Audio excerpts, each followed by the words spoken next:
Hello everyone, a very good morning all of you. साथियों, पिछली class में हमने देखा बीज क्या है और बीज कितने प्रकार के होते हैं। तो आइए आज की क्लास में हम समझने का प्रयास करते हैं कि बीज अंकुरण क्या होता है और भी चीज़ें। ठीक है, आइए शुरू करते हैं हम आज की अपनी क्लास को।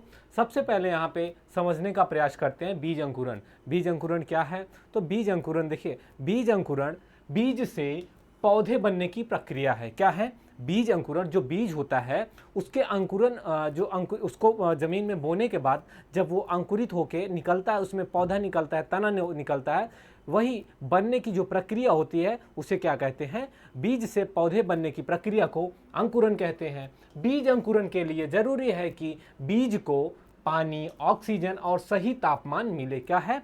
जो बीज है उसको अंकुरित होने के लिए सबसे ज़्यादा जो जरूरी चीज़ है पानी है, ऑक्सीजन है और टेम्परेचर है। ये जो तीनों फैक्टर्स होते हैं, तीनों कारक होते हैं, ये बीज को अंकुरित जो बीज अंकुरित होते हैं उनमें एक महत्वपूर्ण इनका रोल होता है पौधे से जो बीज से पौधे बनने में। बीज के अंदर भ्रूण और खाने पीने का सामान होता है। जो बीज होता है उसके अंदर भ्रूण होता है, उसमें उसको जो है उसके खाने का जो सामग्री होती है। और जब बीज को सही परिस्थिति मिलती है या सही परिस्थिति में रखा जाता है, उसमें जो है पानी और ऑक्सीजन जो है मिलता है, तो बीज को बीज के आवरण से ले लेता है। क्या होता है? जब बीज को सही परिस्थितियों में रखा जाता है तो वह पानी और ऑक्सीजन जो बीज का आवरण होता है, बीज की जो ऊपरी सतह होती है, जो बीज की ऊपरी सतह होती है, वो अपने आवरण से, जो आवरण जिससे चारों ओर ढका हुआ होता है, उससे क्या करता है? उसके अंदर जो अंदर से बीज आवरण से वो ऑक्सीजन और पानी को ले लेता है या ग्रहण कर लेता है। अब बात करें हम टाइम ऑफ सोइंग की, यानी बीज के बोने का जो टाइम होता है वो उसकी बात करें तो जो बीज के अंकुरण तथा पौधों की उचित, देखिए जो बीज की बुआई की जाती है जिसकी उसको बोने के लिए क्या होता है, उसको उस सही समय पे उसको बोते हैं ताकि वो जो है उचित तापमान और नमी, पानी को पाके उससे बीज से पौधा बने। तो इसके लिए इसे विशेष ध्यान रखा जाना चाहिए टाइम का। तो बीज के अंकुरण तथा पौधों की उचित बढ़ावर के लिए बीज की बुआई ठीक समय पर होना आवश्यक है। क्या करना? जो बीज हैं उनके अंकुरण तथा पौधों की जो है बढ़ावर के लिए उनकी बुआई जो है, बीज जो होते हैं उनकी बुआई उचित समय पर करना आवश्यक होता है। ठीक है, खेत में बीज की बुआई का समय निम्नलिखित कारकों द्वारा प्रभावित होता है। ठीक है, देखिए जो बीज होता है बीज अंकुरण जो बीज का बोने का टाइम होता है वो उसका विशेष ध्यान रखना चाहिए। उससे क्या होता है? अच्छी मात्रा में पौधों की संख्या प्राप्त होती है और जो पौधे होते हैं वह भी स्वस्थ होते हैं। अब जो खेतों में बीज की बुआई के लिए जो बीज की बुआई का जो समय है उस पर क्या कहते हैं? निम्नलिखित कुछ कारक हैं जो है क्या कहते हैं कि उसको प्रभावित करते हैं। पहला है मृदा ताप। मृदा में बीज की बुआई का जो जब बीज की बुआई करते हैं तो उसके लिए तापमान भी बहुत आवश्यक कारक होता है। तो मृदा में उचित तापमान का होना बीजों के अंकुरण के लिए अति आवश्यक होता है और अलग अलग फसलों के बीज अलग अलग तापमान पर अलग अलग तापमान पर जो है अंकुरित होते हैं। इष्टतम तापमान यानी कम से कम, मिनिमम व मैक्सिमम तापमान होने पर बीज के अंकुरण का प्रतिशत कम हो जाता है। देखिए जो बीज होते हैं उनको बोने के लिए तीन ही फैक्टर सबसे ज़्यादा जरूरी होते हैं, जो होता है तापमान, पानी, ऑक्सीजन, मृदा में नमी, वर्षा। ये सब सारे जो फैक्टर्स होते हैं ये सबसे ज़्यादा इंपॉर्टेंट होते हैं। तो हम बात करें टेम्परेचर की, तो जो बीज होते हैं, जो अलग अलग बीज होते हैं उनको अलग अलग जो है तापमान की आवश्यकता होती है। अगर किसी बीज को जो बीज होते हैं अगर उनको अधिकतम तापमान या फिर कम तापमान मिलता है तो उस अवस्था में क्या होते हैं, उनकी जो जर्मिनेशन यानी जो अंकुरण की प्रतिशतता होती है वो घट जाती है। इसीलिए उचित समय पर जो है बीज की बुआई करना चाहिए। आगे बात करें जो दूसरा बिंदु है उस मृदा में नमी। बीज के अंकुरण के लिए मृदा में उचित नमी का होना आवश्यक है। जो बीज होते हैं उसको जमीन में बोते हैं तो मिट्टी में जो है जो नमी होनी चाहिए वो उचित मात्रा में होनी चाहिए, तभी जो है बीज का अंकुरण होता है, बीजों का अंकुरण होता है। अधिकतर बीजों का अंकुरण बीजों में उनके शुष्क भार के आधार पर उनके भार का जो है 25 से 75% तक का जल अंतःशोषण होने पर अंकुरण होता है। देखिए जो बीज होते हैं वो क्या होता है, कुछ ऐसे बीज होते हैं जो नमी को सोखते हैं, ठीक है, जल का अंतःशोषण करते हैं, उसके बाद जो है वो अंकुरण होते हैं, अंकुरित होते हैं। आगे बात करें हम वर्षा की, तो शुष्क क्षेत्रों में जहां पर सिंचाई के साधन नहीं उपलब्ध हैं, वर्षा ऋतु में मौसम की पहली वर्षा पर आधारित होना पड़ता है। ठीक है, जिन क्षेत्रों में क्या होता है कि वर्षा के आधार पे बुआई की जाती है या फिर जहां पे पानी की सुविधा नहीं उपलब्ध है, तो वहां भी बुआई करने से पहले जो है, बीजों की बुआई करने से पहले इस चीज़ का ध्यान रखना आवश्यक है। आगे बात करें बीज के बोने की गहराई। देखिए जो बीज होते हैं इसमें हमने बात की टाइम की, अब बात करेंगे गहराई की कि कितनी गहराई में बीज को बोना चाहिए। देखिए मान लीजिए ये सरफेस एरिया हो गया, हमारे खेत का जो मिट्टी है उसका सरफेस एरिया हो गया, तो यहाँ पे गहराई का मतलब है कि बीज को ऊपर जो ऊपरी हिस्सा है खेत का आपके, उससे कितनी गहराई में करना चाहिए। देखिए वैसे तो मुख्यतः जो है कि बीज हैं उनकी बुआई 3 से 5 सेंटीमीटर के अंदर करनी चाहिए। ठीक है, कितना, 3 से 5 सेंटीमीटर के अंदर करनी चाहिए। देखिए मृदा में नमी की मात्रा, मृदा में नमी की मात्रा कम व मौसम शुष्क होने पर बीजों की बुआई अपेक्षाकृत अधिक गहराई पर करनी पड़ती है, जिससे बीजों को उस गहराई से उचित नमी मिल सके। देखिए बीज की गहराई जो है, बीज बोने की गहराई, डेप्थ ऑफ सोइंग समझ रहे हैं हम, तो यहाँ पे जो पहला बिंदु है मृदा में नमी की मात्रा, तो देखिए जो बीज होते हैं वो उस नमी के जो होता है उनको नमी एक बहुत महत्वपूर्ण होता है उनके लिए। तो इस अवस्था में क्या करते हैं, जहाँ मृदा में कम नमी होती है वहाँ पे बीजों को अधिक गहराई में बोते हैं, ताकि उसको पर्याप्त मात्रा में नमी मिल जाए और वो आसानी से अंकुरित हो जाए। अगला है मृदा की किस्म। मिट्टी की किस्म किस प्रकार की है, यह भी मैटर करता है कि किस प्रकार की मिट्टी है और उसमें जो है कितने गहराई पर बीज को बोना चाहिए। अगर मटियार या चिकनी किस्म की मृदा है तो इसमें कम गहराई पर बीज की बुआई करते हैं, और बलुई किस्म की भूमि है तो अधिक गहराई पर बीजों को बोना चाहिए। ठीक है, बलुई मृदाओं की संरचना ढीली होने के कारण ऊपरी सतह में नमी की मात्रा कम समय तक रुक पाती है, अतः निचली सतह से नमी व वायु की पूर्ति बीजों के अंकुरण के लिए बलुई भूमि में हो जाती है। देखिए चिकनी या मटियार जो भूमि होती है उसमें क्या है कि बीजों की जो गहराई होनी चाहिए उसको कम गहराई में बोना चाहिए, और जो बलुई मिट्टी होती है, बलुई मिट्टी में अधिक गहराई पे, क्योंकि जो बलुई मिट्टी में नमी जो है बहुत जल्दी खत्म हो जाती है, तो इसको अधिक गहराई पे बोने पर भी जो बीज है उनको आसानी से नमी और ऑक्सीजन मिल जाता है, जिससे जो है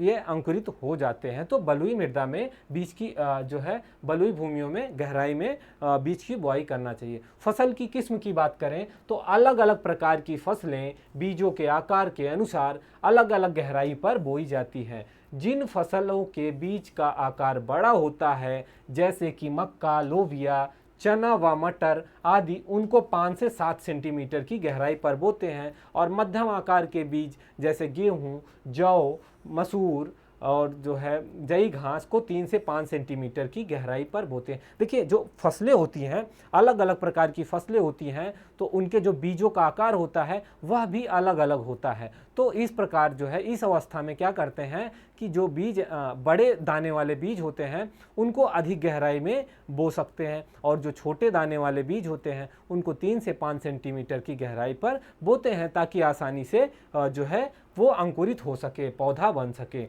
तो आगे बात करें छोटे आकार के बीज जैसे बरसीम हो गया, लूसर्न, तंबाकू, सरसों आदि को 10 से 20 सेंटीमीटर की गहराई तक बोते हैं। देखिए जो बहुत छोटे आकार के बीज होते हैं, जैसे मान लीजिए सरसों हो गया, लूसर्न हो गया, तंबाकू हो गया, इस प्रकार के जो क्या होते हैं बीज होते हैं, इनको 10 से 20 सेंटीमीटर की गहराई तक भी बो सकते हैं।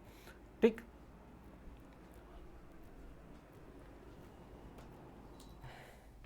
अब हम बात करेंगे फसल के बोने की विधियों की, methods of sowing of planting of crops. तो विभिन्न फसलों की बुआई के लिए अलग अलग परिस्थितियों में अलग अलग विधियां अपनाई जाती हैं। क्या की जाती हैं, अलग अलग जो फसल होती है उनकी बुआई के लिए अलग अलग जो परिस्थिति होती है उन परिस्थितियों में अलग अलग जो है विधियां अपनाई जाती हैं। ठीक है, तो बुआई की वही विधि सर्वोत्तम होती है जिसमें फसल की खरपतवारों से रोकथाम हो सके, मृदा कटाव कम हो सके, जल उपयोग दक्षता बढ़ाई जा सके और फसल के पौधों को समान पौधों का समान गहराई पर जो है उनका और समान अंतराल पर समान दूरी पर उनकी बुआई की जा सके। देखिए, फसलों की बोने की विधि की बात जहाँ पे आती है तो वहाँ पे इस चीज़ का विशेष ध्यान रखना होगा कि जो फसलें होती हैं उनके अलग अलग परिस्थितियाँ और जो बोने की विधियाँ अलग अलग होती हैं। तो बुआई की सबसे सर्वोत्तम विधि वही मानी जाती है जिसमें क्या होता है कि मृदा का कटाव कम से कम हो और कम से कम जल उपयोग क्षमता जो दक्षता है वो भी हो जाए और मिट्टी का कटाव भी कम हो और पौधे और फसल के जो पौधों और जो बीज हैं उनकी जो गहराई है वह समान हो और साथ ही साथ पौधों से पौधों के बीच की जो दूरी हो वह भी समान हो। तो इन सब बिंदु का ध्यान रखते हुए जो है बीज को बोया जाता है और अंतिम रूप से बुआई की विधि आर्थिक दृष्टिकोण से सस्ती भी होनी चाहिए। तो ठीक है, हमें ऐसी विधियों का चयन करना चाहिए जिसमें कम जल और कम लागत और कम पैसे में जो है अच्छी विधि जो है फसलों की अच्छी से बुआई की जा सके। अब हम बात करेंगे छिटकुआ बुआई विधि। ठीक है, छिटकुआ बुआई जिसे ब्रॉड कास्टिंग विधि भी मेथड भी कहते हैं। देखिए, छिटकुआ विधि से बीजों की बुआई करना किसी भी दृष्टिकोण से वैज्ञानिक नहीं माना गया है। क्यों नहीं माना गया? कि जब छिटकुआ विधि से बीजों की बुआई की जाती है तो इसमें क्या होता है, ना जो बीज होते हैं वो जमीन में ना तो समान गहराई पे गिरते हैं ना ही समान दूरी पर गिरते हैं। कुछ बीज कम गहराई पर, कुछ अधिक, कुछ पास में, कुछ दूर। तो जो है यह विधि को वैज्ञानिक विधि नहीं मानी जाती है, लेकिन यह विधि जो है यह सबसे सरल और सस्ती विधि है। ठीक है, इसमें जैसे कि कुछ फसलों की बुआई करते हैं जो छोटे आकार बीज वाली होती हैं, जैसे लूसर्न हो गया, बरसीम, धान, बाजरा, सरसों और अन्य चारे की फसल जैसे ज्वार और मक्का आदि की बुआई इस विधि से कर सकते हैं। लेकिन यह आर्थिक जो है वैज्ञानिक दृष्टिकोण से जो है इस विधि को जो है या छिटकुआ विधि की बुआई करना किसी भी दृष्टिकोण से वैज्ञानिक नहीं माना जाता है। छिटकुआ विधि से बुआई के लाभ की बात करें तो इससे बुआई करने पर बुआई जो है छिटकुआ विधि से अगर हम बुआई करते हैं बीजों की तो बुआई जो है सस्ती होती है और सुविधाजनक होती है और किसी भी यंत्र की आवश्यकता नहीं होती है। कम परीक्षण व कम परिश्रम व कम समय में अधिक कार्य हो जाता है और साथ ही साथ उर्वरकों को भी बीज के साथ मिक्स करके जो है एक साथ बिखेर देते हैं। तो इसमें क्या होता है, एक साथ दो कार्य हो जाते हैं। पंक्ति में बुआई, लाइन सोइंग की बात करें तो खेत में फसल को पंक्ति में बोने की अनेक विधि अपनाई जाती है। फसल को पंक्ति में बोने से निम्न लाभ हैं, जैसे कि बीज की मात्रा पर नियंत्रण रख सकते हैं। इसमें क्या है, जो छिटकुआ विधि है इसमें जो है अधिक मात्रा में बीज खर्च होता है, लेकिन अगर पंक्ति में बुआई की जाए तो इसमें क्या है कि समान दूरी और समान गहराई और साथ ही साथ बीज की मात्रा पर भी नियंत्रण पाया जा सकता है। इसमें क्या, इस विधि में अनावश्यक बीज जो है नहीं खर्च होते हैं और जो है बीज को इच्छा अनुसार गहराई या फिर दूरी, अंतरण का मतलब यहाँ पे दूरी है। ठीक है, दूरी पर बो सकते हैं। छिटकुआ विधि की तुलना में बीज की मात्रा भी कम लगती है। ठीक, अब हम बात करें पंक्ति में फसल को बोने से निराई गुड़ाई में भी सुविधा होती है तथा उन्नतशील कृषि यंत्रों का भी प्रयोग किया जाता है। सिंचाई की दक्षता, वाटर इफिशियंसी बढ़ती है तथा सिंचाई करने में समय भी कम लगता है। जब लाइन से सोइंग करेंगे, बुआई करेंगे बीजों की, तो इस विधि में सिंचाई की दक्षता तथा सिंचाई का समय भी बचता है। आगे हम बात करें प्लांटिंग की कि ये प्लांटिंग क्या है, तो प्लांटिंग फसल बोने की ऐसी विधि है या फिर ऐसी पद्धति है, फसल बोने की ऐसी पद्धति है जिसमें बीजों के रूप में हम वानस्पतिक भागों की जैसे कि स्तंभ अथवा जड़ों का उपयोग करते हैं, उसे प्लांटिंग कहते हैं। देखिए, प्लांटिंग क्या होता है साथियों, प्लांटिंग होता है फसल बोने की ऐसी विधि होती है जिनमें हम बीज का उपयोग ना करके पौधों के वानस्पतिक भागों का उपयोग करते हैं, जैसे कि जड़ हो गया या फिर उनके तने का प्रयोग करते हैं, तो क्या इसे कहते हैं? प्लांटिंग कहते हैं। उदाहरण की बात करें तो गन्ने की बुआई हो गया, आलू की बुआई, पुदीना की बुआई, हल्दी, अदरक आदि की बुआई जो है उसे हम क्या कहते हैं? उसे प्लांटिंग कहते हैं या उसकी प्लांटिंग कहते हैं। तो यहाँ पे समझ आया होगा कि प्लांटिंग किसे कहते हैं। तो प्लांटिंग मतलब पौधों की या किसी भी फसल की बुआई करने के लिए उसमें जो है उसके जड़ या फिर तने का उपयोग किया जाता है, तो उसे प्लांटिंग कहा जाता है। तो दोस्तों, आज की क्लास को हम यहीं पे विराम करते हैं, मिलते हैं अगली क्लास में, क्योंकि आज जो है हमने यहाँ पे बीजों की बुआई के बारे में समझा और प्लांटिंग क्या है उसके बारे में। अगली क्लास में हम जो है इसके आगे का जो टॉपिक है आपको लेके आएंगे। जय हिंद, जय भारत, धन्यवाद।